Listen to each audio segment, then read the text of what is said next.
कल्याणमधील ऐतिहासिक दुर्गाडी किल्ल्यावरती दरवर्षी बकरी ईदच्या दिवशी नमाज पठणाच्या वेळी मंदिरामध्ये आरती आणि घंटानादाला बंदी घालण्यात येते आणि ह्याच्या विरोधात 1986 पासून धर्मवीर आनंद दिघे यांच्या नेतृत्वात शिवसेनेकडून घंटानाद आंदोलन सुरू करण्यात आलेलं होतं।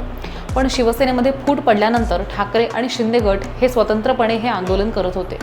पण यंदा या पार्श्वभूमीवरती कल्याण परिमंडळ 3चे डीसीपी अतुल झेंडे यांनी दोन्ही गटांच्या प्रतिनिधींना आणि हिंदू संघटनांच्या पदाधिकाऱ्यांना चर्चेसाठी बोलावलं आणि ह्या बैठकीमध्ये ठाकरे गटाचे उपनेते विजय साळवी आणि शिंदे गटाचे आमदार विश्वनाथ भोईर हे एकत्र उपस्थित होते आणि या बैठकीनंतर आमदार भोईर म्हणाले की गेल्या 35 वर्षांपासून आम्ही बाळासाहेब ठाकरे आणि आनंद दिघे यांच्या आदेशानुसार आंदोलन करतोत आणि मुस्लिम बांधव नमाज पठण करत असतानाच मंदिरामध्ये आरती करण्याची आमची परंपरा आहे।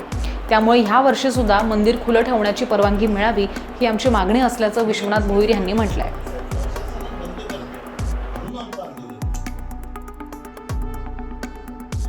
आणि कशा प्रकारे एवढा वर्षापासून लढा सुरू आहे त्याच्यात कशा प्रकारे मुक्त झाले? आज जवळजवळ 35 वर्षापासून किल्ले दुर्गाडी इथे बकरीदच्या दिवशी घंटानाद आंदोलन माननीय आनंद दिघे साहेब यांनी ते सुरू केलं होतं। त्याचं कारण असं होतं की ज्यावेळेस मुस्लिम बांधव नमाज पढतात त्यावेळेस प्रशासनाकडनं ते पहिल्यांदा बंद करण्यात आलं मंदिर आणि हिंदू भक्तांना तिथे मज्जाव करण्यात आला। तेव्हा माननीय आनंद दिघे साहेबांनी हे आंदोलन चालू केलं।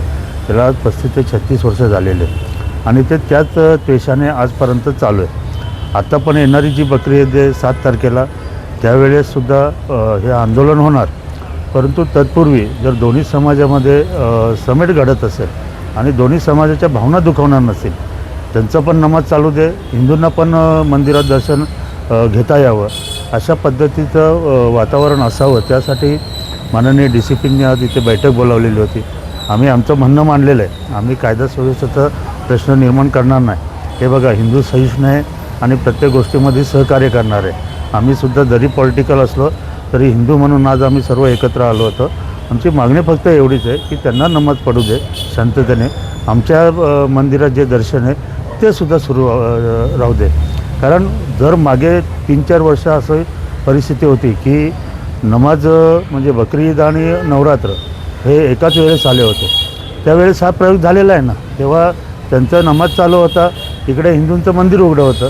ठीक आहे, त्यांना डिस्टर्ब नको, त्यांची शांतता भंग व्हायला नको म्हणून आपण घंटा वाजवत नव्हतो किंवा घोषणा देत नव्हतो, तर ते सहकार्य करतील ना।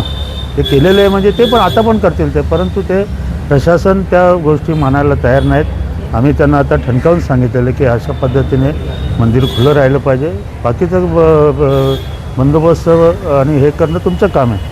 आम्ही आमच्या पद्धतीने काम करू, तुम्ही तुमच्या पद्धतीने हे करा।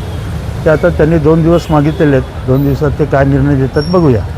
आता तुम्ही ऐकणार आहात काय नाही, आंदोलन तर बॅनरच्या खाली होतं ना, शिवसेना चं हे होतं, उद्धव ठाकरे गटाचं आंदोलन होतं, तर त्या पद्धतीने ते बॅनर खाली होतात। आणि हे काय माहिती आहे का, अनेक हिंदू संघटना याच्यात सहभागी आहेत। जवळजवळ 17 ते 18 हिंदू संघटना या आंदोलनामध्ये सहभागी आहेत। आता आम्ही सर्व हिंदू म्हणून इथं आलो की बाबा हिंदूंच्या नेतृत्व करण्यासाठी, हिंदूंची मागणी इथे मांडण्यासाठी आलो।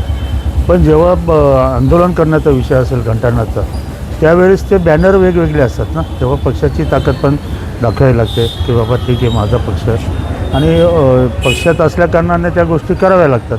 त्यामुळे ते आंदोलन तर पक्षाच्या बॅनरखाली वेगवेगळे होणार आहे।